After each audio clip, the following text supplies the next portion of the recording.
मैं आपको एक मोस्ट इंपोर्टेंट इंफॉर्मेशन शेयर करने वाला हूं related to correction window open. जय हिंद, मैं अनुज कुमार और स्वागत करता हूं आपके अपने YouTube channel instructor Anuj gymnast physical education and sports पर। जितने भी हमारे स्टूडेंट्स हैं CUET 2025 की प्रिपरेशन कर रहे हैं और उनका सपना है इंडिया की किसी भी टॉप यूनिवर्सिटी में BPEd और MPEd में एडमिशन लेने का। तो बहुत सारे स्टूडेंट्स ने फॉर्म फिलअप किया है BPEd कोर्स के लिए और MPEd कोर्स के लिए। तो उन स्टूडेंट्स ने, उनमें से ऐसे स्टूडेंट्स हैं, मैं बोलूं तो 30% ऐसे स्टूडेंट्स हैं जिन्होंने फॉर्म में गलतियां जो है कर दी हैं, मिस्टेक्स कर दी हैं।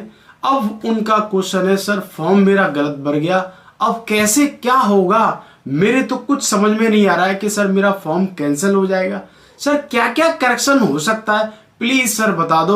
और सर ये भी शेयर कर दो कि करेक्शन विंडो कब ओपन होगी और क्या क्या चीजें चेंज हो सकती हैं। तो मैं उन सभी स्टूडेंट्स से बोलना चाहूंगा कि बहुत सारे स्टूडेंट्स मेरे को लगातार मैसेज कर रहे हैं, सर एक दिन पहले आप वीडियो शेयर कर देना जिससे हम एक्टिव हो जाए। तो मैंने आपको बता रखा है, एक दिन नहीं, मैं आपको बार बार आपको फोर्स करता रहूंगा, एक्टिव करता रहूंगा कि आप खड़े हो जाओ, अपनी तैयारी में लग जाओ, अपनी गलतियों को सही कर लो, ऐसे तैयारी कर लो, परेशान होने की जरूरत नहीं है। तो आज की डेट में मीन्स हम बोल सकते हैं 10 से 12 के बीच में आपकी करेक्शन विंडो ओपन होने वाली है।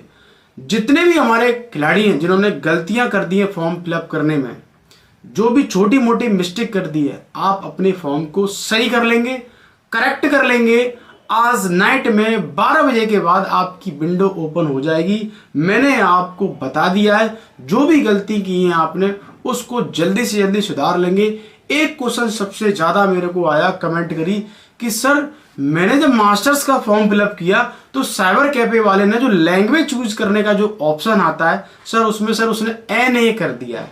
सर मैं क्या करूं, मेरे कुछ समझ में नहीं आ रहा है, सर NA मीन्स क्या होता है। तो मैं आपको बता दूं, मास्टर वाले जितने भी हमारे स्टूडेंट्स हैं, NA जो कर रखा है उसको लेकर परेशान होने की जरूरत नहीं है और उसमें ना ही कोई करेक्शन होगा, क्योंकि आपका एक ही डोमेन सब्जेक्ट है physical education and sports science. आपका फर्स्ट पेपर नहीं आ रहा है क्योंकि पिछली बार भी नहीं आया था, उससे पहले आया था, तो पिछली बार नहीं आया तो इस बार भी नहीं आया। 75 क्वेश्चंस आने वाले हैं। तो आपका डोमेन जो है वो हम बोल सकते हैं बाइलिंगुअल में एग्जाम होने वाला है, हिंदी और इंग्लिश में। तो इसीलिए उसमें आपको कोई भी ऐसी हम बोल सकते हैं एक्स्ट्रा सब्जेक्ट नहीं है चूज करने वाली, इलेक्टिव वाली, कि आप उसको चूज कर लें। आपकी फिजिकल एजुकेशन सब्जेक्ट के क्वेश्चन आएंगे, फिजिकल एजुकेशन आएगी, 75 क्वेश्चन आएंगे और वहां पर सामने आपकी विंडो के ऊपर हिंदी और इंग्लिश, मतलब आप अपने क्वेश्चंस को चेंज कर सकते हैं। अगर CBSE बोर्ड वाले हैं तो आप इंग्लिश में कर लेंगे, आप हिंदी में देना चाहते हैं, हिंदी माध्यम वाले बच्चे हैं तो उसको हिंदी कर लेंगे। तो ये तो हो गई मास्टर वाली जो सबसे ज्यादा कमेंट आई और कॉल के, सर NA हो गया, सर ये क्या होगा। तो मैं समझता हूं अब आपका डाउट क्लियर हो गया होगा। BPEd वाले, सर मेरी इंग्लिश चूज हो गई है, सर मेरी हिंदी चूज हो गई है, दोनों में से क्या आएगा, दोनों आएंगे या फिर जो है एक एक करके आएगा या फिर हम बोल सकते हैं कंबाइंड आएंगे। मैं आपको बताना चाह रहा हूं, अगर आपका पैसेज है, अगर आपने लैंग्वेज चूज कर रखी है, मान लो सपोज दैट इंग्लिश, तो आपकी जो है 10 से 12 जो क्वेश्चन आने वाले इंग्लिश के, वो इंग्लिश के ओपन होंगे। अगर आपने हिंदी चूज कर रखी है, 10 से 12 क्वेश्चन आपके हिंदी के होने वाले। बट कई बार क्या होता है, जो पैसेज आता है, जो पैराग्राफ आता है, वो हिंदी और इंग्लिश में सेम रहता है। कुछ ऐसे एंटोनियम्स और सिनोनियम्स होते हैं जिसको हम बोलते हैं हिंदी में पर्यायवाची और विलोम शब्द, अगर वो सिमिलर है तो ट्रांसलेट करने पर वो बदल जाएंगे, कॉमन रह सकते हैं। बस सेंटेंस इंप्रूवमेंट और हम बोल सकते हैं आपके एरर, ये चेंज हो सकते। बाकी सारी चीजें आपकी BPEd वाले स्टूडेंट्स की मैं बात कर रहा हूं, सब कुछ कॉमन होने वाला है। अब मैं समझता हूं कि अब आपके डाउट्स क्लियर हो गए होंगे। एक और डाउट है, सर मैंने पुराना EWS सर्टिफिकेट लगा दिया, सर मेरा फॉर्म कैंसिल तो नहीं होगा। बिल्कुल, अगर NTA ने अपनी गाइडलाइन शेयर कर रखी है कि इतनी डेट से लेके इतनी डेट के बीच में एक्सेप्ट किया जाएगा, आप फॉर्म फिलअप कर दो, आपका फॉर्म कैंसिल नहीं होगा। बट जब आप PFT देने के लिए जाएंगे तब मैं आपको एक न्यू गाइडलाइन शेयर करूंगा कि आपको अब क्या करना है। सबसे जो इंपॉर्टेंट चीज होती है फॉर्म में वो होता है कोड। जैसे बीपेड की बात करूं COQP11, ये जनरल कोड है। बहुत सारे स्टूडेंट्स ने 18 वाला कोड फिल कर दिया।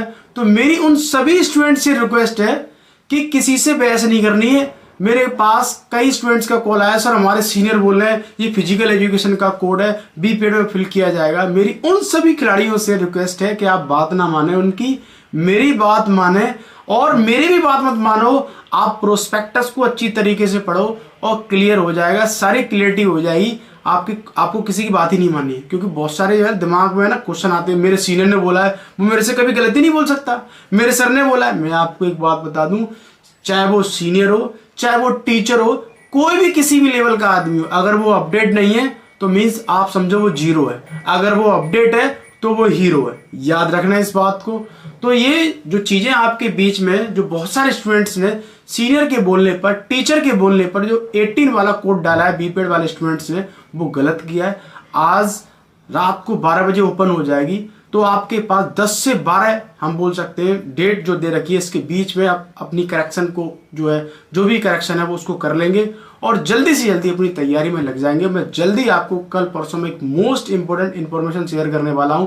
मैं बहुत बिजी चल रहा था अपनी बुक को लेकर। मेरी बुक जल्दी मार्केट में आने वाली है। बुक मीन्स मैंने पूरे जितने भी ऑल ओवर इंडिया के प्रीवियस ईयर पेपर है वो डीप सॉल्यूशन दिया है, और उस बुक की जो खासियत है वो मैं जल्दी आपको शेयर करने वाला हूं। बस एक दिन का समय लगेगा और मैं समझता हूं आपको ये ओवरऑल सब कुछ समझ में आ गया होगा।